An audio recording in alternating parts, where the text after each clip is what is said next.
let's look at the bright horizon. And what are the opportunities? It seems to me that although this may have driven a lot of people offline erroneously, right, just out of sheer panic, right, the best thing to do, as we've been discussing, is actually up your game, tailor your communications, but double down on content, right? Get more out, make sure it's relevant.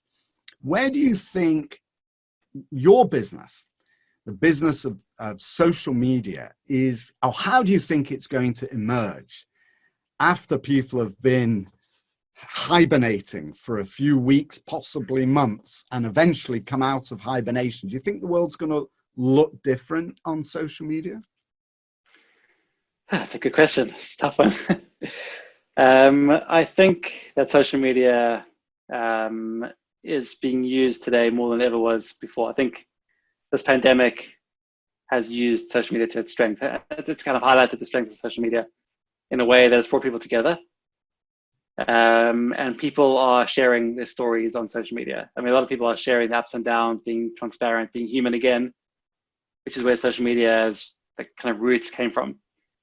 So I think that people will realize that that's where social media is most valuable, in bringing communities together, bringing an audience together around a common goal or a common trend or thread. So in my mind, I think social media will be bigger for this, come out of this stronger. And as you said, more companies are having to go online now.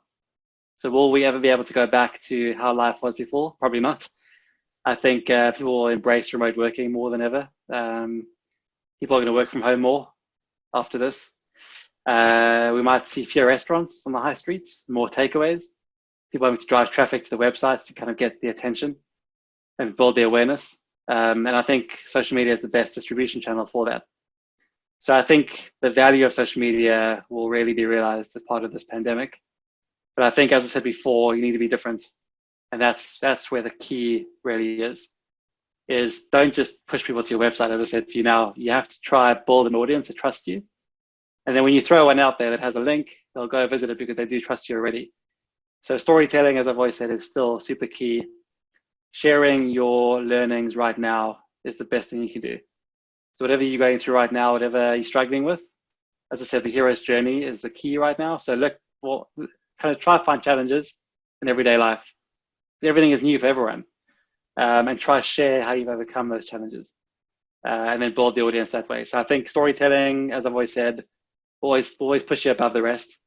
The more authentic you can be, the better. Using video, just like you said on YouTube, is key, and teaching and sharing. So yeah, just try not to be perfect, be human. But I said to the team that if your kids are in the room running around and you're writing an email, just write PS. I've got the kids running around wild behind me while I'm writing this email to you, and just try to build that trust and be authentic, because now's the best time that you can do that. You aren't in an office, you're at home, just share that you are at home, and just be real, be yourself. Don't try to hide behind what's really going on here. So I'd say that's probably my few tips on social media and where it's going and how you can really leverage this opportunity.